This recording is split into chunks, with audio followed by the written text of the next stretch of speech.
We'd like to formally welcome up our B'nai Mitzvah, Marcy Weinstein and Andrew Karras, who will help lead our service.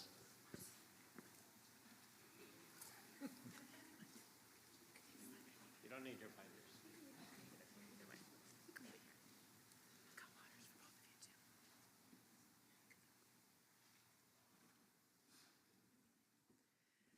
Shabbat Shalom. Shabbat Shalom. When I started meeting with Rabbi Hal regarding my Devar Torah, he told me, "You're going to write a speech, and you should make it personal." My brothers, may they rest in peace, were bat mitzvahed when they were 13. Frankly, I don't remember if I was given the chance to be bat mitzvahed. It was long ago, and in those days, it was rare for a girl to have a bat mitzvah. For whatever reason, I didn't. I did not get bat mitzvahed, I did not go to Hebrew school or learn Hebrew. I didn't think much about that until after my mom's passing. May she too rest in peace, when I started coming to Shabbat services more often at B'nai Yeshurun. I admired those that could read the Torah. I thought, wouldn't it be neat to be able to do that? But I couldn't, and I couldn't follow the right side of the Siddur where the Hebrew was written. I often didn't even know where they were reading from on the page. I would occasionally glance at the left side of the Siddur, where the English translation helps me understand what they were reading, and I enjoy listening to the cantor chant. But for me, it was more like sitting and listening to a concert. I liked coming to services, but I didn't feel very connected to the service itself. And even though B'nai Yeshurun offered adult bat mitzvah classes every couple of years, for me life was busy, and I didn't feel I could make the commitment. Until one day, I changed my mind, and I asked Cantor Schiffman about having an adult bat mitzvah. His response to me was, "You probably should learn Hebrew first." Well, I didn't know an aleph from a bet, so I dismissed the idea of having an adult bat mitzvah and put it on the back burner, and I continued to come to services, even if I did not feel very connected to them. I would like to talk to you about connections and Sukkot. You may be thinking, what does Sukkot have to do with connections? Well, I propose it has a lot to do with connections. When we gather in the sukkah, whether at home, at a friend's, or at synagogue, we are connected with the others of our faith, be it ancestors or present day, who also gather in a sukkah. During the service, when we recite special blessing for Sukkot and shake the lulav and etrog, we observe together as a community. As in any service, we are connected. Even the lulav and etrog themselves involve connection. You may or may not know that the lulav, the tall palm frond we shake, is connected to the myrtle and the willow, 3 species bound together by palm leaves. You also may or may not know that when performing the ritual of shaking the lulav and etrog, it is required that they be held in such a way that the etrog is touching the lulav. Thus, they are connected as 4 species bound together as one. As a side note, I have learned that the etrog has a tip called the pitome, where it was formed and nourished as it grew. I have learned that the etrog is always held with the pitome facing downward, except when the shaking ritual of lulav and etrog is performed, at which time the pitome is turned upright so it can participate in the ritual. It is included, even though it has grown older and even though its purpose is no longer needed or useful. It still participates and is part of the ceremony. Given my situation, that idea certainly resonates with me. After all, despite growing older, I've learned it's never too late to participate or to learn. The first Torah portion I read today was about how God commanded Moses to create a second set of tablets after the first set had been smashed. He commanded Moses to then take the tablets back up the mountain so Moses could inscribe them once again. God gave the Jewish people another chance. 2019 marked the beginning of the pandemic. Talk about connections, we had become disconnected as never before. Here I was, alone and isolated in my home for months and desperately seeking a way to be connected. So when I learned that the Women's League of Conservative Judaism, the umbrella organization for our sisterhood, was offering Hebrew classes over Zoom with the purpose of being able to read the Siddur, I jumped at this new chance and enrolled in the beginner's class. My first teacher, Limor Wasserman, sent out an orientation email in which she wrote, "Bring a smile and a good attitude.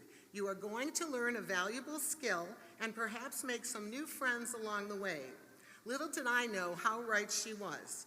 I have made lifelong friends from all over the country. Even though some may have been separated into different levels as we have progressed through the program, we have stayed friends. Even today, many of us who have taken classes together still reunite on Zoom every couple of months to catch up and continue to be in each other's lives. Some have stayed so connected to me that they have chosen to travel from North Carolina and Virginia to be with me today in person on the occasion of my bat mitzvah. Thank you, Limor, and fellow classmate Jamie Steinberg for coming. It means the world to me. I cannot stand up here as a 13-year-old would and thank my parents and grandparents and brothers for being here, because unfortunately they have all passed on. But I can thank my family and friends who are here, whether in person or online, for coming and supporting me on this journey. Thank you to Rabbi Hal for your inspiration and insight. I have learned something from you every time we have gotten together. Thank you to Suzanne Amenfard, tutor extraordinaire, for your knowledge and patience. Thank you to Andy for accompanying me on this journey. And of course, thank you to Candace Rosenbaum for teaching me about each week's Parsha and for helping me to chant Torah and Haftorah.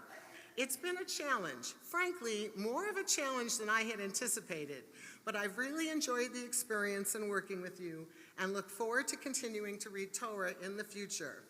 Thank you also to my fellow congregants, you know who you are, who have supported me and encouraged me to not give up when I became frustrated or discouraged.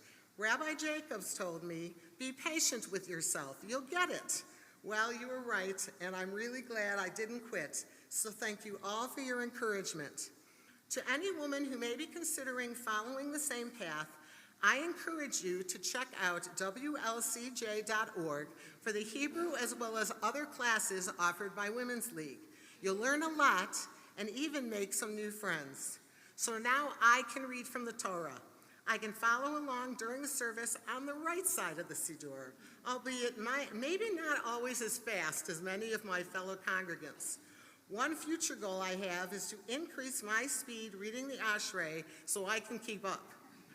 It is often said that the 4 species of the lulav and etrog represent the different parts of the human body.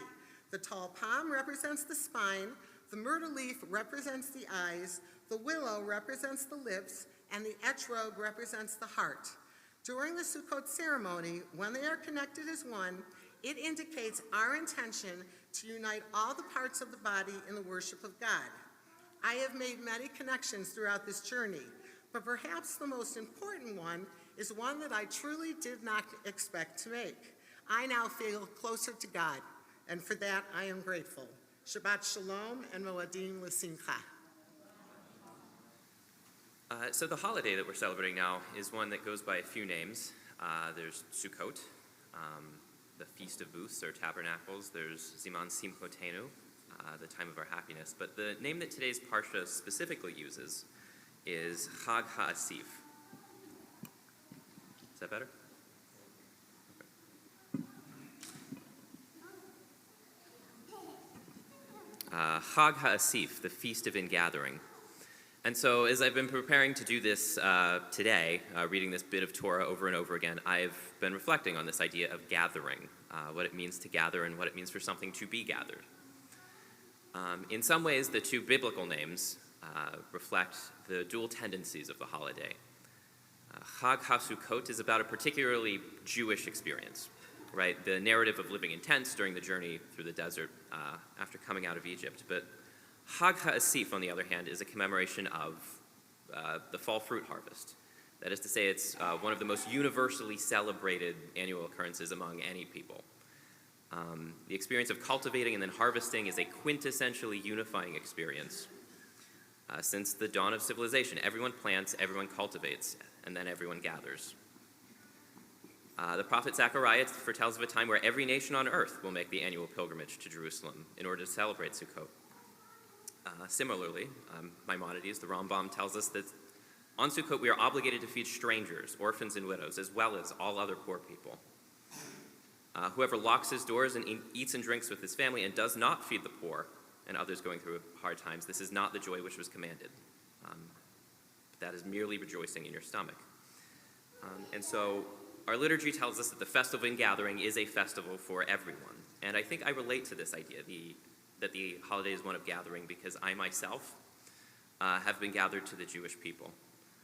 For everybody who doesn't know me and why it is that I'm doing this, as a slightly older bar mitzvah boy, I converted about 5 years ago. And while I wasn't Jewish during my formative years, one of the things that made becoming Jewish an easy and obvious choice was how much was here that I recognized in myself already. Growing up, my father always kept a substantial backyard garden, a garden that actually, over time kind of blurred the distinction between like a garden and like a full-blown farm. I was speaking to my mom a few weeks ago, and she was rolling her eyes as he like kind of sheepishly explained, like, I really did restrain myself this year. I only planted 40 tomato plants. But the garden is a habit that my dad inherited from his father. And all of the family gatherings I recall going to growing up, and still to this day, involve grandparents, great-uncles, uncles, cousins chatting about what's going well this year, what's been claimed by the groundhogs or by blight, whether you'd managed to grow any zucchinis yourself, if not, whether you'd like some. Why don't you take some? Please, dear God, take some zucchinis. There's so many of them here. So having spent summers growing up, doing this sorts of thing, picking currants and raspberries and peaches and on and on and on, there are ideas that are very much in my bones. Ideas like, if you are a careful and caring steward for the land, if you avoid being extractive, the land will take care of you. It will reward you. And as we've been preparing for this, Cantor gave us weekly Devar on the Parsha every week, and I came to realize that the Torah is replete with instructions like this. Observing Shemitah is a sort of proto-crop rotation, right? The mitzvot of Leket, Shikha, Peah, all command leaving some portion of your harvest for the poor. Parsha Ki Titzeh, the Torah portion from about a month ago now, tells us, among other things, that we have to be kind to the beasts of burden that plow our fields. The prince of Baal Tashchit forbids the Israelites from cutting down a city's fruit trees to assist in the besiegement of a city. So I recently saw Between the Temples, a comedy film about a cantor navigating a crisis of faith while preparing an adult bat mitzvah student. So in it, one of the less funny parts, Jason Schwartzman, the cantor, tells Carol Kane, his student, that you don't choose your Torah portion, your Torah portion chooses you. I'm giving a speech right now. Get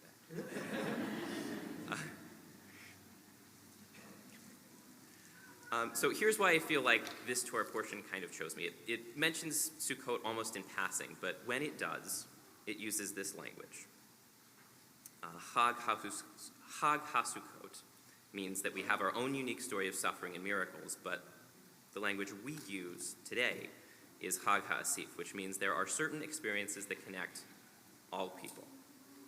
Jewish values, as I understand them, demand universal concern, because we share the same earth which bears the brunt of our wars. From Israel to Gaza right now, fields once abundant with strawberries or dates are fallow and raised, likely remain so for years, if not decades. And Chag HaAsif reminds us that this is meant to be a big open tent, big enough to let in someone like me, big enough to remind us that we don't have to choose one aspect over the other, the universal over the particular, or vice versa. That's a false choice, and that there's enough room for both of us in our sukkah. Maimonides, as I understand him, says we gather in the pain of others too. Our fate is collectively intertwined with that of all peoples. We share the same earth, which this holiday so lovingly celebrates. And so may Zechariah's prophecy come true, and may every nation on earth make the annual pilgrimage to Jerusalem in order to celebrate Sukkot. A few thank yous are in order. First, to Cantor Rosenbaum for teaching this class in such a soup to nuts way. Like Marcy, when I started this, what I knew of the alphabet was about Aleph. I was pretty sure about Bet, and the rest was a little shaky. And she got us here, and thank you, really, immeasurably. To Susan, likewise, again, for bringing my Hebrew from faltering and halting to still haltering, but better. To Rabbi Josh Jacobs for his very thoughtful commentary on as I prepared these remarks today, and to the rest of the B'nai Asher clergy, Rabbi Hal for leading the congregation, for welcoming my family here, to Rabbi Alex, and to Rabbi Josh Foster for my family's initial touch point, if you can sort of see the people orbiting around the bima right now, was B'nai Asheron's family programming, and just how plugged into their Judaism and Jewishness all of the kids here, what really impressed us and what really led my family to join here. So thank you to all of the clergy and all of the staff as well. A particular shout out to Maura Julie Suckert. Again, the first thing that brought us to this shul was actually Friday morning Kinder Shabbat. So thank you to everyone here for sparking joy in my kids every single week, for seemingly coming up with a new craft or art project every single week. I'm running out of room in my house for all of it, but nevertheless, I'm very grateful. To Mom and Dad and the rest of my non-Jewish family for coming today. I am flabbergasted at how many, as the RSVPs rolled in, how many of you decided to be here, and more than flabbergasted, I'm moved. Thank you. To my found family, and in particular, my wife's parents, Dr. Roxanne Sukal and Rabbi Eddie Sukal, for welcoming me into your home, tolerating the idea of us moving next door to you, really. The best in-laws I could have chosen, and the best Saba and Safta that I think my kids could have asked for. To my children, Stella and Gavi, one of the really nice things about doing this at a non-traditional time is I've been able to do this while you are here. You are my greatest pride, my greatest joy. Thank you for inspiring me in everything I do. And to my wife, Talia, last but most of all, you are my everything. It was you that put this on my radar. It was her who suggested that I take this class. So thank you for being my inspiration in this and in everything I do. Okay, so that's what I've got, and now we get to lighten things up now with a bit of Haftarah, which is about a war to end the world this week. So the reading comes from Ezekiel, and it can be found on page 1260. That's 1260. Mazel tov, Zeman of Seman Dava, Mazel tov, Mazel tov, Seman Yehelanu. Hey! Yehelanu, Yehelanu, Ulaka Yisrael. Yehelanu, Yehelanu, Ulaka Yisrael. Yehelanu, Yehelanu, Ulaka Yisrael.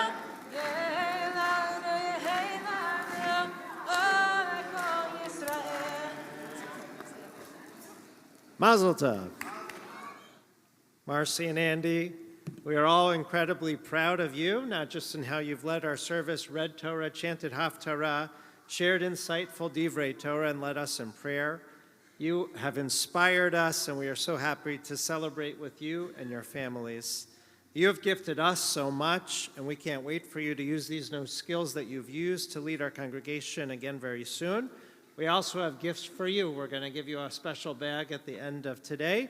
In it, there is a certificate of B'nai Mitzvah, a certificate for a tree planted in the B'nai Yeshurun garden in Israel by all of our clergy, a Kiddush cup from our men's club, candlesticks from our sisterhood, and also an Eitz Chaim Chumash, your own Torah volume to study from, and that's a gift from a fund established in honor of Rabbi Stanley of blessed memory and Dr. Lifsa Schachter. So we're going to give you those gifts in a moment, and now we're going to ask for your teacher, Cantor Rosenbaum, to share some words directly to you.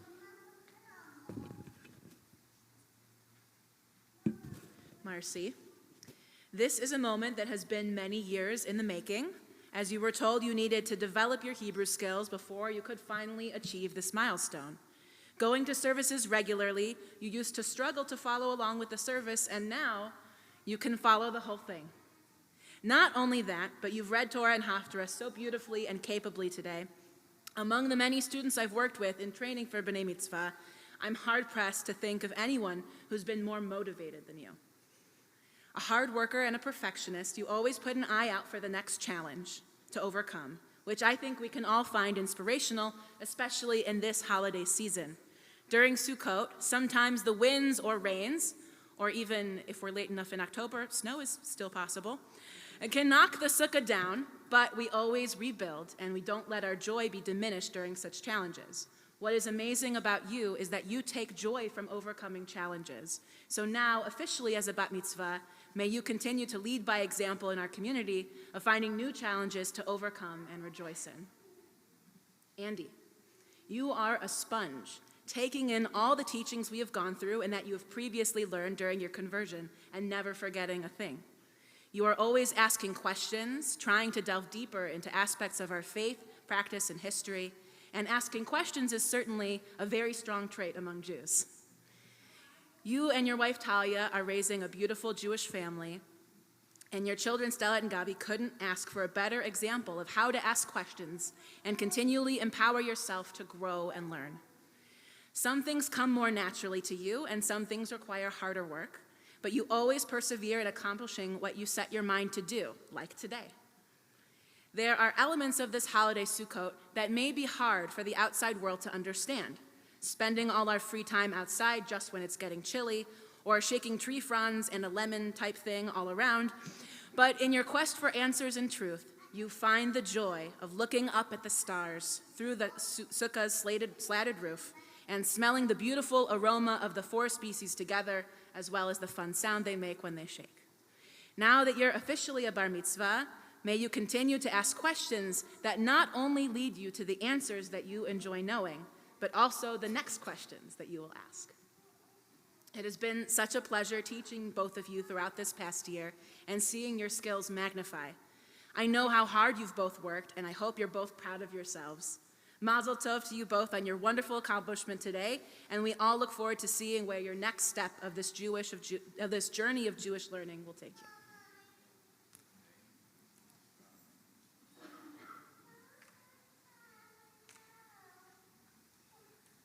I have a couple more words for you, if that's okay. Andy and Marcy, you beautifully taught us that on Sukkot, we celebrate joy, we celebrate unity, we celebrate shelter, we celebrate building, reinforcing our supports, that which holds us up, and our anchors, and that of our roofs. Our roofs have to be more shade than sun, open enough to see the stars at night. Through your work this past year, you've engaged in your own building projects, and we see the result of that labor. We're so inspired. The rabbis say that through the roof of our sukkah, we have to be able to see stars.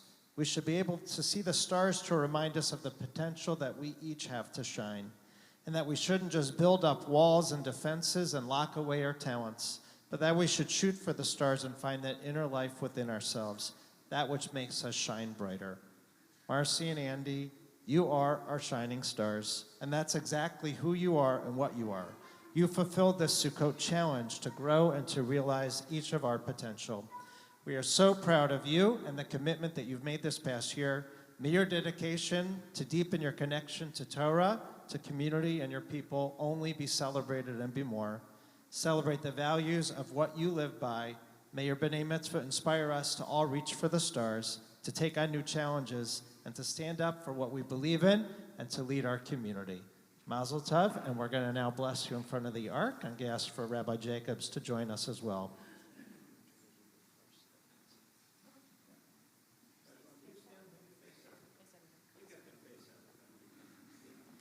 Yevarechecha Adonai ve'yishmerecha. May God bless you and keep you. Ya'er Adonai panav elecha v'yichuneka. May God's face shine upon you and be gracious to you. Yisa Adonai panav elecha v'yasem lecha shalom shalom. And Marcy, to you and to Andy, may God's light shine upon you. May your light shine bright like those stars in the sky, and may you only know peace. Peace in your home, peace in your family, peace in this world. And we say, Amen. Mazel tov. And now we're all going to stand here at the front, recite Shechianu together to mark this moment. We're going to ask for our congregation to rise in celebration of Marcy and Andy's milestone. Baruch atah Adonai Eloheinu melech haolam shehecheyanu v'kimanu v'higiyanu lazman hazeh.